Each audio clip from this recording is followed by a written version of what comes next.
And happy Saturday to you, everyone. Thank you for being here on Into the Absurd. I'm your host, Tina Brock, and on today's show, author Thom Nickels. We're going to examine what it is like, the many facets and forms of artists and authors and architecture and you name it. We're going to talk about it with Thom Nickels today. So thanks for joining us. If you're here on Facebook Live from Philadelphia and our friends that join us from around the world, thank you so much for being with us here over this whole, just about a year now, or a little over a year that we've been on. And we'll going to continue to be here as we think about a return to the stage in the fall. We'll have some information for you and very, very soon to share with you about IRC in the fall.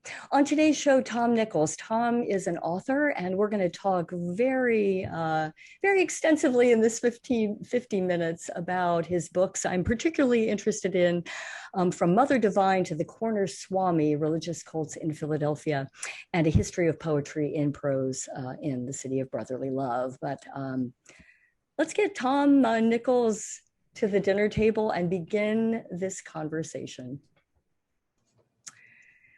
Welcome. Hello, Tina. Welcome to you. Yeah, it's so good to have you here. We've enjoyed having you in the audience for IRC shows in the past, and I'm so very interested in your books in general, but I think we'll focus in today on the last couple, and in particular, your examination of Mother Divine from and the Corner Swami. I want to start, Thom, with you wrote, I read somewhere that you said that the stories of spirit manifestations in the Nichols family were not uncommon. And I wondered if you could give me a sense of who besides yourself recorded stories that I'm guessing may have led to this book. Well, yes, I can go back to my childhood and talk about my great aunt. She died in the mid-90s. She was, I guess, more or less a second mother to me.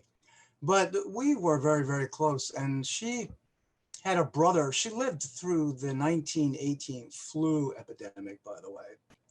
But she had a brother who went to UPenn Medical School. He died in his 40s. So he had been dead for maybe 20 years. When her mother died, after John Nichols died, her mother told her that she woke up one night and she saw John all in white sitting in the chair by her bed. And she said that she was not asleep, she was not dreaming, he was right there as a white spectral physical form. And she sat up in bed and pointed, and then he was gone. So this story passed down throughout the family for quite a while.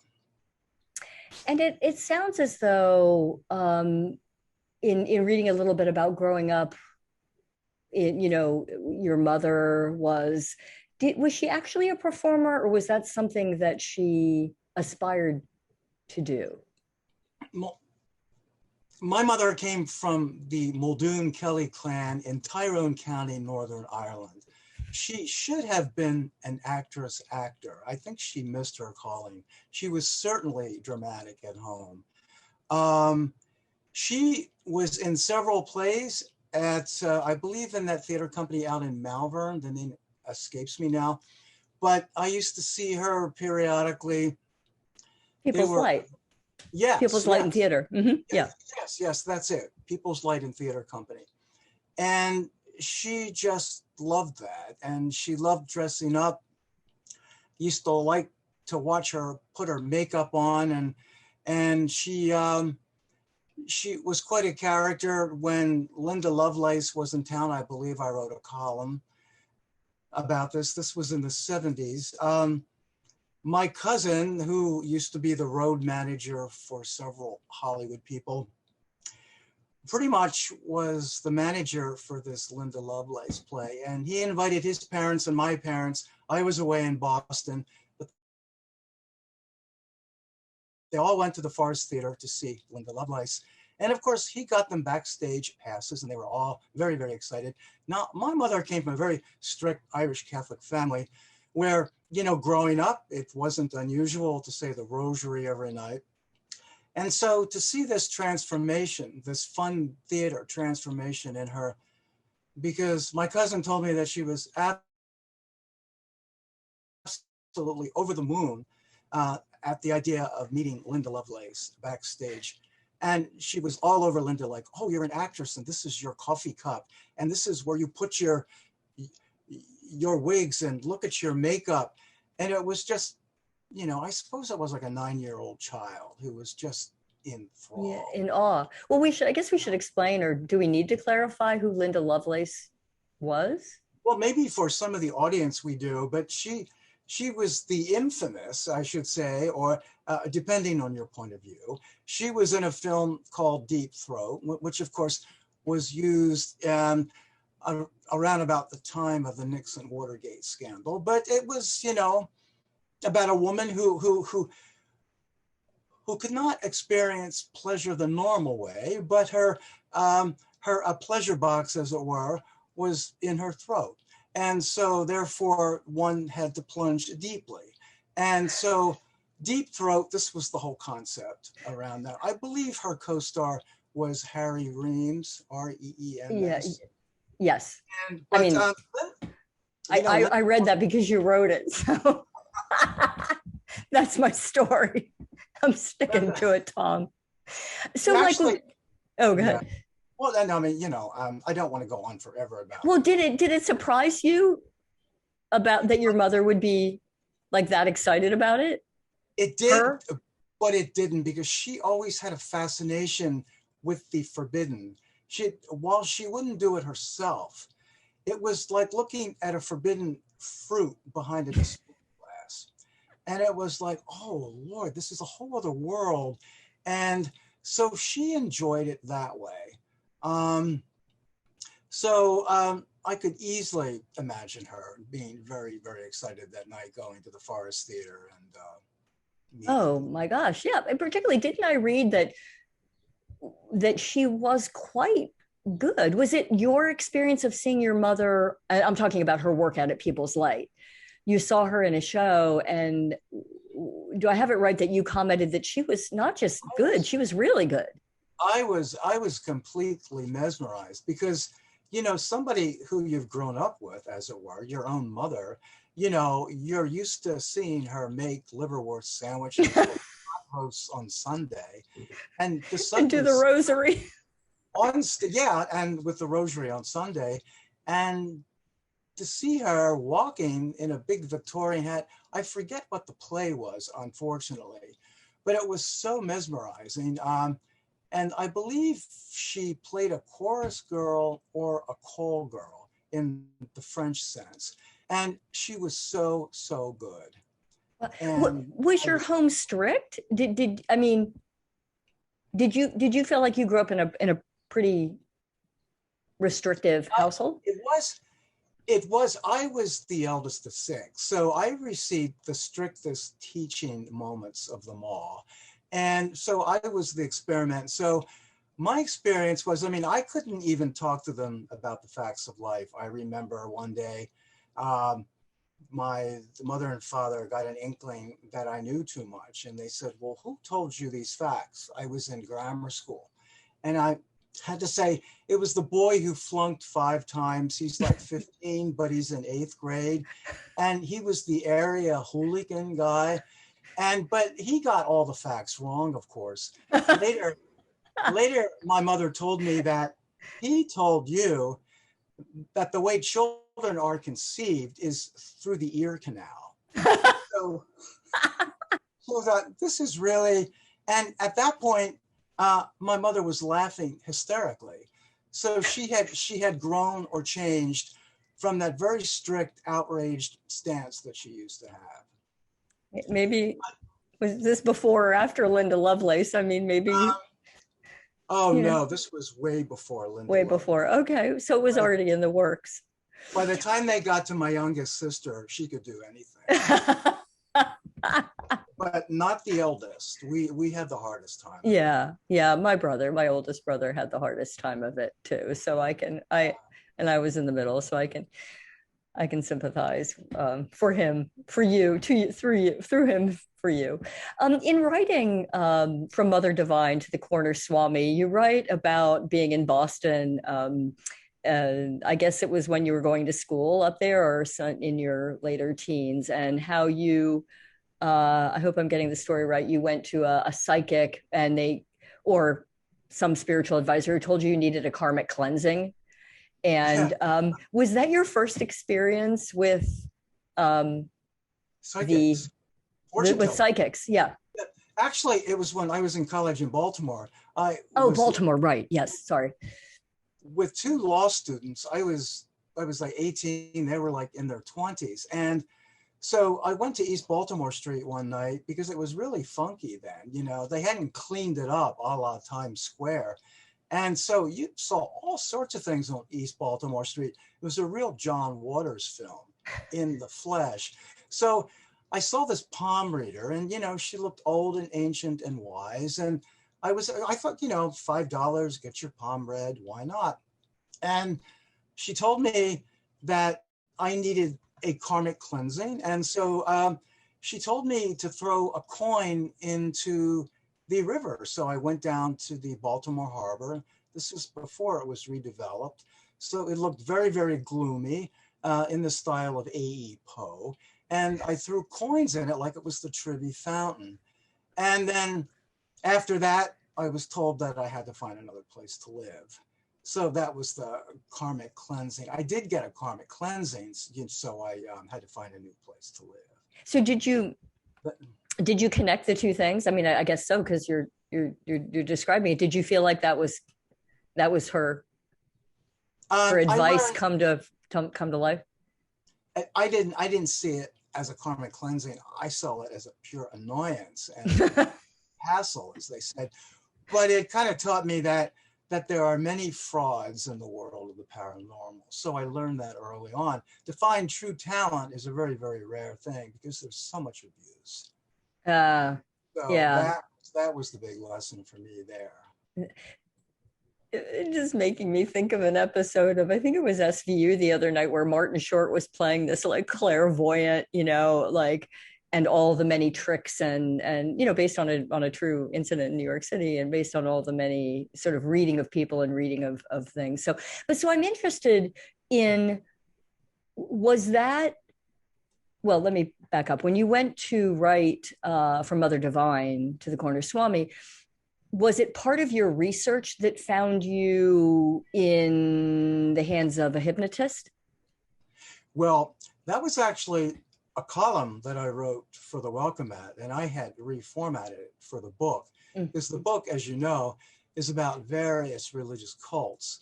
And I use a lot of poetic license in my definition of what cult is.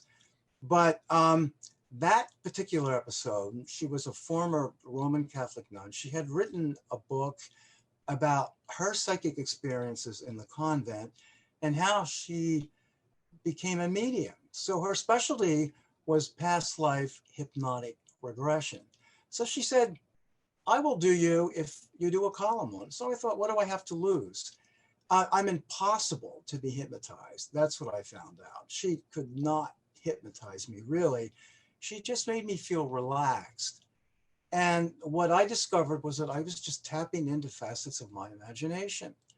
And since I've always loved Native Americans, I saw myself in the 14th century as a brave who had escaped his tribe because I was in love with a girl from another tribe.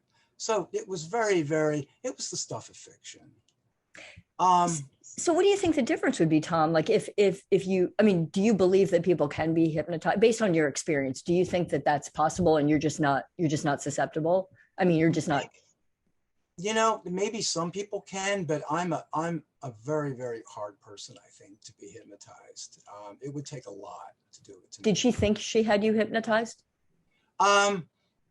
I think she did. I was half convinced because I liked her and because I did feel totally relaxed. I felt totally relaxed. And the visuals in my mind's eye, as it were, just hit me like a summer storm. So that was unusual, but I still couldn't quite discern whether this was the stuff of my imagination or whether it was the real deal. And so because I couldn't discern, I thought, I don't know. This is more the stuff of fiction. Have you ever considered yourself, like your, some other members of your family, to be a person that has access to, I mean, you say, understandably, and that's, clear from all of your, from all the books you've authored and the way in which you write, that you have a great imagination. But do you feel like you're connected to psychically? Are you sensitive to that? I am. Like, I am, Tina. I mean, I had a friend who died in the 90s. He was killed when he touched a pole in West Philadelphia on a rainy night. He was only 23. He had no ID on his person when he was discovered. The next day, there was an article in the Inquirer, unidentified man electrocuted in West Philadelphia. It described his clothing. I knew it was him. I called the city morgue. I told them what to look for. They looked for it and called me back, and it was him. Anyway, after his death, there was a very strange visitation from his spirit. And I don't mean to sound crazy here, but I actually felt something dive into my body, move my arm. I felt a tingling all over. And he gave me a secret signal that only he would know, which was whenever he would greet me, there would be a series of pats on the forehead. So when I felt the pats on the forehead in my bedroom, I knew that it was him. So I've had lots of things like this happen.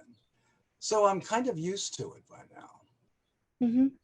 And that's the most serious one, though. Do you think that fascination with that part of yourself, did that, were you aware of that before you wrote the book, or have you come to appreciate that since the book? That's what got me interested in the meaning of life. Is there life after death? Why are we here for? Because if there is that kind of an afterlife, if there are those kinds of spirit manifestations, then there's obviously a whole world that we don't see, that we're not ordinarily tapped into, that exists and is ready and waiting for our entry when the time comes. And so it was from this small kernel of corn, as it were, that I began to study the history of a lot of religions, spiritualism, which then led me to my fascination with religious cults and the abuse of religion, the abuse of that, and its hold on people.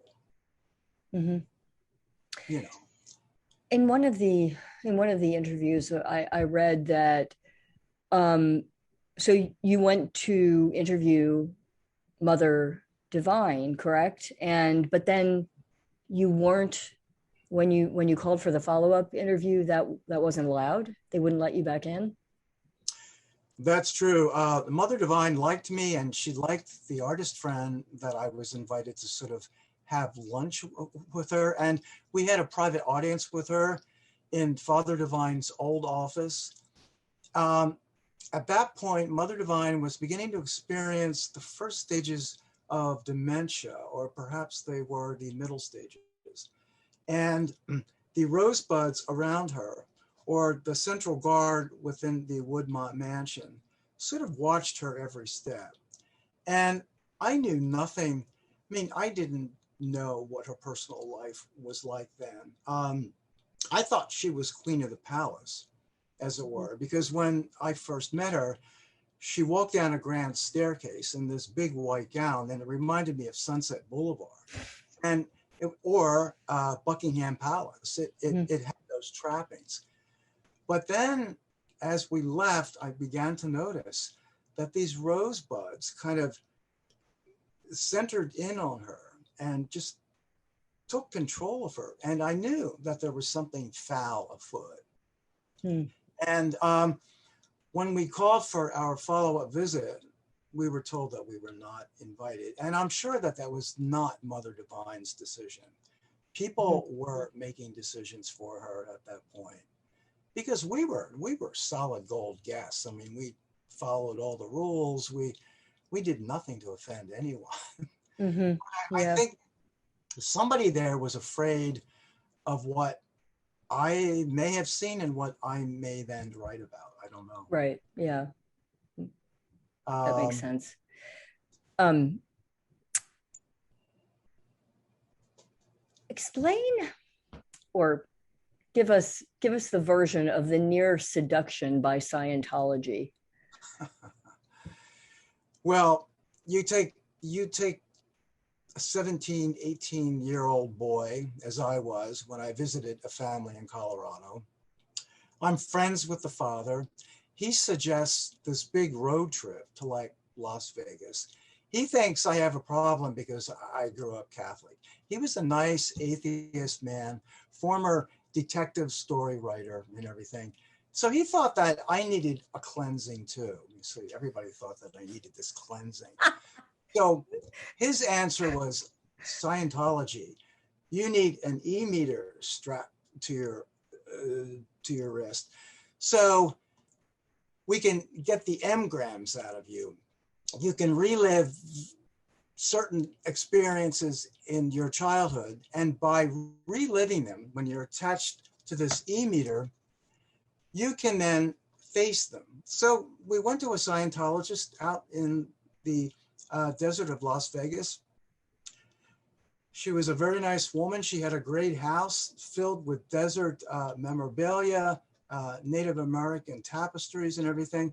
And she gets out this e-meter gizmo, puts it on my wrist, then proceeds this hour of Q&A and you know, talking about everything in my childhood. What was it? Was this like an early iWatch, or like what did it look like? This thing, was there Well, like a lie detector, or?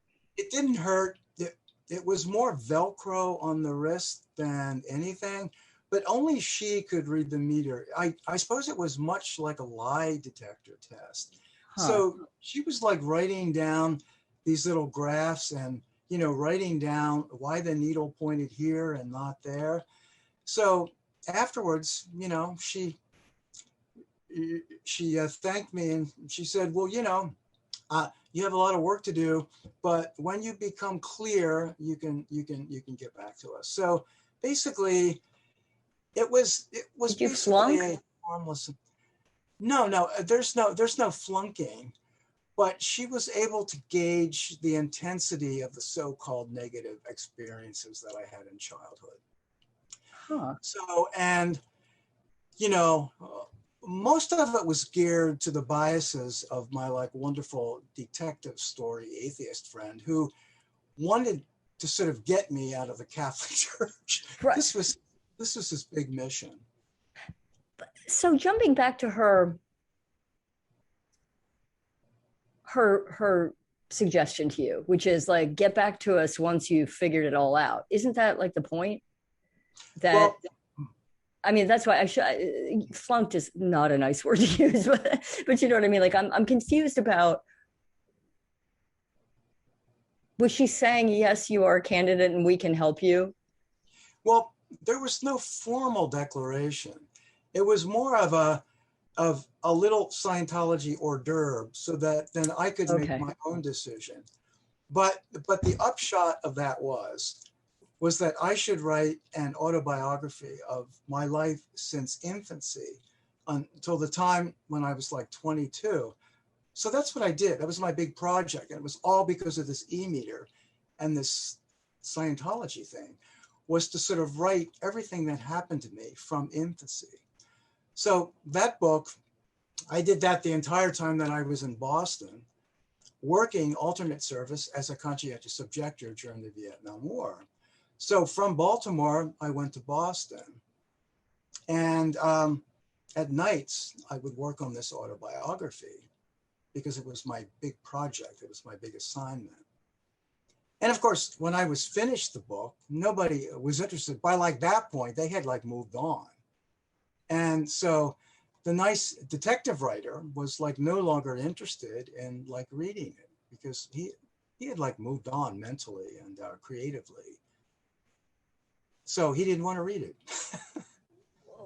Do you feel like it was a good exercise for you to do? It was. Regardless? It was. but it got me too hooked on autobiography. I think that if you're going to be a creative writer, you have to use your imagination. And his theory was that when you write, you should write like Henry Miller. It should be the personal pronoun I. It should be from your own experience. And at the time, I was a big fan of Thomas Wolfe, who used an alter ego to describe his life experiences. And he thought this was the worst thing that a writer could do. It should always be the personal pronoun I. And so, you know, it's odd because ever since then, it's been this contest within me. Do I do straight autobiography or do I use the imagination? And it's always been a kind of a war. So maybe Scientology is to blame. Maybe it's just the way I am. Mm-hmm. In what space do you feel most comfortable when you're writing? Well, as a journalist, I do both, but I can do both easily. So I guess the comfort level is the same. Mm-hmm. The same there. Yeah. In reading some background information on a history of poetry and prose in the city of brotherly love, I wanted to ask you about the stretch of Camac between Locust and Walnut, Egghead Row. Mm-hmm. Can you tell us a little bit about that area? Well, the first club that comes to mind is the Franklin Inn Club, of course, mm-hmm. which is still on Camac Street. And initially, the Franklin Inn was a club for writers, and the qualifications for membership was that you had to have written and published a book. Now, of course, as has been often said, you just have to have read a book. So, and now the bulk of the membership, basically attorneys. I mean, writers are, for the most part, a small minority of the membership. So there were other clubs then. There was the Poor Richard Club, which is actually at 13th and Locust Street. And it used to be attached to the Charles Morris Price School of Journalism and Advertising. I went there after high school for a year. And the Poor Richard Club of Advertising and Journalism, they were actually a big deal in the city at one point. They had guest speakers like, I think Pearl Buck and Richard Nixon and, you know, et cetera, et cetera. So, and I'm trying to think of the other clubs, but there were many on Camac Row, many clubs. So this is probably a very obvious. The question, the answer is obvious, but did the membership of this club start to sway more towards lawyers because people just weren't writing as much? You know, I've often thought the same thing. There's no shortage of writers in Philadelphia. I think because the dues started to go up and up. Mm-hmm. And then with the dues, of course, you have to pay for the lunches and the special dinners. So working writers, you know, you have to watch your finances, generally speaking, and only rich lawyers can afford these huge membership fees. But the club has such a rich history. And I've spoken there many times with each book that I've done. I was on the board, and that was fantastic. But then the dues went through the roof, and I couldn't even afford the dues. But the club is quite different now, though. Mm-hmm. It's politically, it's of like one mind. And so if you're conservative, if I dare tread political waters, you're less welcome than, you know, maybe if you're like left progressive. Mm-hmm. So the club does have its problems. Did you start out thinking, you mentioned that you went to school for a while. Did you start out wanting to be in advertising? Was that ever an issue? And I hated that fact. When that school was the School of Advertising and Journalism, I flinched because advertising repelled me. You know, I had read so many stories about how Hart Crane went to New York and became an advertising copywriter and hated it and drank every night because of it. And I think Scott Fitzgerald did the same thing. So I just concentrated on the journalism, but I learned a lot from the advertising nevertheless. And I met great people there, and I became co-editor of the school magazine, and so things really took off from that school. I was the youngest student, by the way. They were all grad students. They were all in their 20s and 30s. I think I was 19. But it was a strange school. It was a school that could not exist today. Yeah. You know. One of the sections talks about getting back to a spiritual theme, Washington Square, and the confused forms flitting over it at night. Charles Godfrey, and I wonder if you can speak to that. Well, Charles Godfrey lived in Italy for a long time, specifically Florence, and he knew a lot of so-called witches and fortune tellers, and he wrote books about it. But he was from Philadelphia. He came from a very well-to-do, socially connected old Philadelphia family, and he did write about Washington Square in terms of the feeling that you get there and the things that he saw and experienced in the square at night. Other people have reported on the same phenomenon. A poet named Lamont Steptoe writes about this in some of his poetry. And many attribute this to the slaves who are buried under the square, hundreds and hundreds and hundreds of bodies. So it makes sense to me how the ground can have this unsettled feeling. Charles Godfrey, he was also a kind of a student of Aleister Crowley, who I believe has some Philadelphia connection. He was born October 12th, which is my birthday also. So that's a kind of a hair flinching moment. But, when I examined, there also was a restaurant at 12th and Locust called Polly's Spinning Wheel Restaurant. I don't know whether if you've ever had any inkling of a place like this ever, but it had a glass storefront and a big spinning wheel in the front of the restaurant. And you would go in, buy your lunch, get a ticket, and choose your card reader. So after lunch, you then got a reading with your dessert. And these were people from the city. They were from South Philadelphia.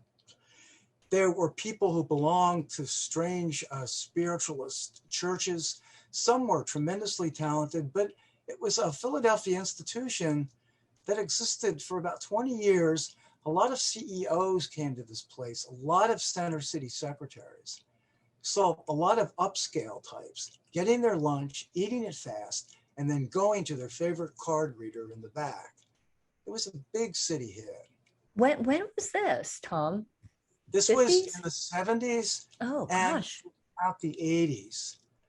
And then it fell victim to, center city gentrification, and things like that were no longer fashionable.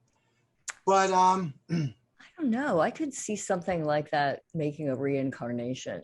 Oh no, people just loved it. People just ate it up. They just ate it up because when a certain reader was reputed to have tremendous talent, and some of them did, some of them were complete fakes, but it's like everything else, there's some musicians who are more talented than others.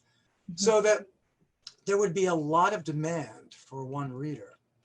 There used to be a big man, and his name was Bishop John. He was always sweaty and kind of breathless. And my God, he always looked like he was on the verge of a heart attack or a stroke. But the man was so talented. And all the society ladies wanted to have a reading from Bishop John. And I can't find anything about his legacy in the city, but everybody talked about it. Did you ever have a reading by him? I did. I had several, and I believe I wanted to put him in my book, Gay and Lesbian Philadelphia, because he was gay. But I always kept losing his photo. And it's so odd because I also wanted to put him in the cults book. And I found the photo after I lost it the first time. And then I sent it to my publisher for inclusion in the cults book, and the publisher lost it. So that's twice. So I figured this man's photo was never meant to be published, nor his legacy. Mm-hmm. Just one of the mysteries of life that Shakespeare talks about. I don't know. Yeah. So do you think that there's something about Philadelphia that has given you the, is there something about this city that produces books as diverse as, Mother Divine to the Corner Swami and poetry and prose? And I mean, or maybe the question is, what is it about Philadelphia? Or do you feel like you could go to Boston? Like, could you write the same book about Boston? Boston, I had fun comparing Boston and Philadelphia when I was in Boston. It's like a Puritan Boston, Quaker Philadelphia. Actually, Philadelphia in the 70s was far more puritanical than Boston. That whole Puritan Boston thing was a front because the Puritans had an undercover life. Not so with the Quakers. The Quakers were true blue from the top of the skin into their innards. So Boston, of course, I found to be a neater city. I often compare it to a woman wearing a beautiful gown. Philadelphia's gown is tattered around the edges, but the Boston gown is just so straight and meticulous. But is the city neat as well? Your impression is the city is neater, or that's an aesthetic? Yeah, that was the first thing that struck me was cleanliness and the blue tint of the Charles River. It just seemed more pristine, more of a picture postcard city, not as big as Philadelphia. But with Philadelphia, I think that there's a dragging vortex here. People cannot leave Philadelphia. They come here and they find that they can't get out. And they like to complain about it, but to them, there's like nowhere else to go. So Philadelphia has this talent for keeping people here, it seems. And it's also, I think, a very compartmentalized city in that a lot of Philadelphians don't know what other Philadelphians are up to. Theater community may be totally ignorant of who the poets and writers are, and everybody kind of sticks in their own enclave or cult, as it were. And so maybe that's true universally. We were talking earlier about how Philadelphia can be a much more difficult city than New York City to kind of prove yourself. And I think that's true. Sometimes Philadelphians don't think they're good enough, or that if it doesn't have the New York City stamp of approval, we can't applaud too loudly. But there is something odd about the city. Something odd also that brings out eccentricities. People, why did Father Divine want to buy the Woodmont Mansion in Gladwin? Why did he choose Philadelphia? Like that. I guess all those things work together, right? Yes. All the points you just made come together in a stew that probably does make it. But I find that the city has always been entrenched in some kind of a machine. In Lincoln Stephenson's day, it was the Republicans and the Republican corrupt machine. Today, we're in a different box, and it's like, it's very, very hard to sort of go against the grain here. It's like once an established grain becomes codified, it's like an image of the Pharaoh in the Egyptian desert. You dare not transgress. But it's what makes Philadelphia interesting and fun. That sort of tension of that, right? Yeah, and there is a tension. Well, it's funny because our guest last week, Carla Serrett, was talking about, she's living out on the West Coast now. And one of the things she was, talking about is there's less, in this particular city, there's less, San Francisco is where she is, but she feels less, there's less butting up against each other, which ironically can produce things, can get things done, can make stuff happen. But there's a price there's a price you pay for that. But it can keep things, and this is a very simplistic way of looking at it, but that was her point and something she was observing. I'm going to take a question here. Thom, can you explain the idea of becoming clear? Robin mentions it's referenced in a Leonard Cohen song, which is the only other time she's heard it. But is that getting your act together, or how do you think it was designed as an instruction to you at the time? That's a good question. When I first heard the name Leonard Cohen, I thought of this great song about Vienna. But aside from that, clear does mean getting your act together, does mean cleaning out all the garbage, so-called, in quotation marks, that you were kind of fed as a child, or that you invited into your life, into your psyche while growing up, that kind of cluttered who you truly are. So getting clear would be flushing that out, sort of not inventing a whole new you, but becoming a whole new you in that sense. But the trouble with that is that there's always a venue for new garbage to come flushing in. Nobody stays clear and statue perfect forever, right? And I'm ignorant in this area, but Scientology is designed to do that. Is it to keep you clear? Well, that's what they claim. I have very little respect for Scientology, so I don't want to.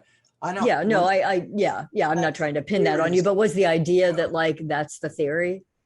Yeah, that's the theory that you have to become this whole new person, and that you're always working to sort of get better and better at clearing and re-clearing and re-clearing. And the way that Scientology is structured, the way that you go from one level to the next is by paying for it. So it's a church of money. You spend all of your money going from one level to the next. So if you're poor, you're going to be at one level because you can't afford these courses. So it's almost like the way Est and LifeSpring used to be. Remember, $1,500 down, we're going to change your consciousness. We're going to have a whole new you. That was so big in the 80s and 70s. Well, yeah. Right. And versions of that were continuing until recently up in, Yeah. Nobody talks about raising your consciousness anymore, only in a political sense.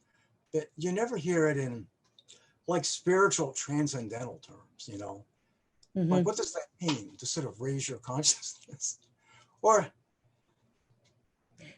do you feel like you got clear? I did it as Frank Sinatra said, in my own way, as Yeah. I grew up and I grew up, but it's like every alive human being, there's always stuff there. If we're perfect, then we're not going to be here, right? Or we're going to be boring. I don't know what happens when you become perfect. I guess you turn into a stone Buddha statue or something. Yeah, how does That's that a good even play for IRC. I don't even know what that is. Perfect. Yeah. I mean, like I get the concept. I certainly have fallen into way too many traps of like wanting to perfect something, which doesn't even mean anything, but to kind of keep working it and to get the kinks out of it, whether it's an artistic project or this show or whatever that thing is. But so that idea of continuing to sort of refine something, well, editing, I'm all for that, edit, rewrites and everything. And that kind of a perfection I will like to. Yeah. But this kind of like Scientology clear version of personal human perfection, that's that sounds a little much. Yeah. Can you let's see, I saw that one. I want to make sure I get another question in here before, but I want to go down here. Thom, something I want to make sure and get in before. I guess I'm interested in,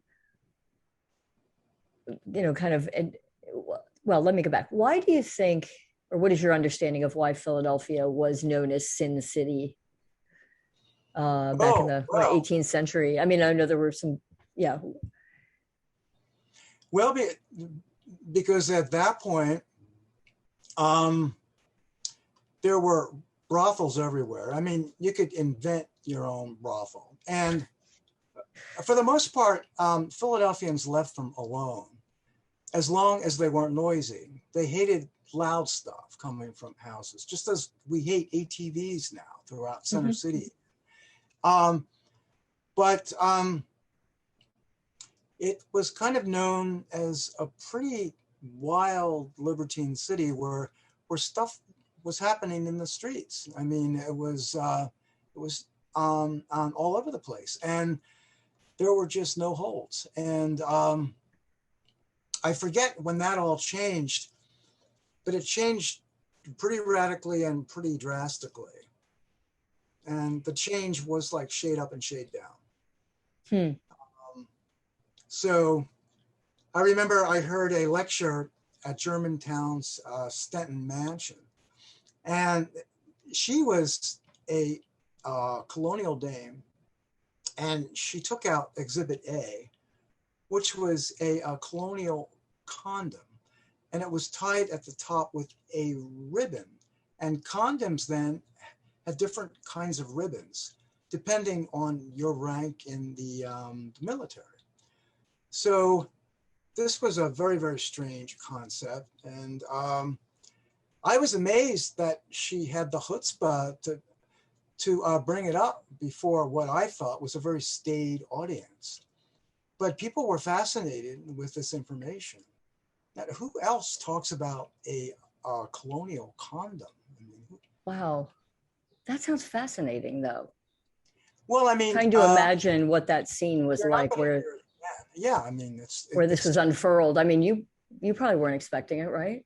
No, I was shocked. I mean, this is a colonial dame who, I always thought were tea and crimpet serious about, being respectable. Yeah. What are you thinking about or currently working on, writing wise? Well, I'm waiting to hear from an agent about a project that I have going with another writer. So that's in the hands of an agent. So I'm very, very glad to say that. And I'm also working on a play. So. Oh, you are? Is that your first one? No, I've written other plays. I was going to say, I thought so. And can you say what this is about? I can't. Oh, come on, Thom. All right. Okay, well. No, I don't. I'm kidding. I'm kidding. Yeah. Is it? Well, let's just tell me this. Can you tell me genre? Is that fair? Is that, or no? Well, we can't even talk about it. Is it historical? It's yes. It's okay. Kind of surreal, and there's humor in it. Oh, of course there is. There has. There would have to be. Right. There would have to be. It wouldn't be a Thom Nickels event. Yeah. So, right? Okay, right. well, I don't want to. I don't want to. I certainly understand, and I Yeah. look forward to that. Yeah. Yeah. I mean, what is your area that you enjoy the most in Well, writing? I started out wanting to be a playwright actually when I was in college in Baltimore. I was like writing my first play in my unheated room on Bolton Street. And that first play was called Z for Shelter. It was about people in a fallout shelter. Not quite like Sartre's No Exit, but it had that as the kind of referenced framework. But I loved writing that play. And that play actually got an honorable mention somewhere from the Samuel French people. And then somehow I got sidetracked, well, maybe not sidetracked, into doing this autobiography. See what I mean? It all goes back to the E-meter Velcro on the wrist and The clearing. And cleansing myself. The cleansing. I keep calling it a clearing. To like do the circle. I don't know. The E-meter is a lot. It's a lot. Thom, you've had some extraordinary experiences, just some really funny and I'm sure life-changing experiences. Are you still this is a little personal, so you don't have to answer. I mean, obviously, if you don't want, but are you still close with your family? I'm trying to imagine growing up in the Nichols household with your mother.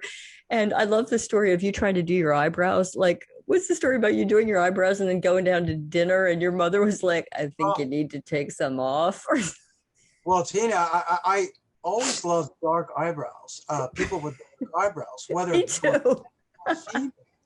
And the gender did not matter. I used to fall in love with the nuns in parochial school, the very young nuns with thick black eyebrows. I even followed one at like recess time. And were you a stalker?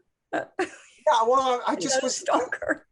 I was just looking for her so I could look at her eyebrows. I think first grade. And she saw me in the hall and she kind of clicked me with her clicker and said, Mr. Nichols, what are you doing in this hallway at recess? You should be out. Then she saw me smile at her and I think she got it. She was very sweet. Trouble started when I looked at a classmate with the same dark eyebrows, a male classmate. I didn't know gay from straight. They were just eyebrows to me. And I loved his eyebrows until one day at recess, he came up to me in line and said, what are you looking at? I could not answer the boy. You know, I couldn't say, I love your eyebrows. But anyway, the thing at home was this eyebrow fixation. I wanted dark eyebrows. I had blonde, boring eyebrows. So I used to use my mother's eyebrow pencil and do it very discreetly, hoping that she wouldn't notice. But my mother had an eagle's eye. Yeah. And that's what happened at like many family dinners, you know. You had to go upstairs and like eyebrows. And it was extremely embarrassing. Well, do you keep in touch with your family and with your your other brothers? I do. I mean, they have I have 3 sisters, one of whom is no longer here. One of my brothers is no longer here. I have a brother with 3 great children. He lives in Exton, a sister in Florida, and a sister in Exton. My sister from Los Angeles is the one who passed, but I'm in constant communication with them. Yeah, we're extremely close now.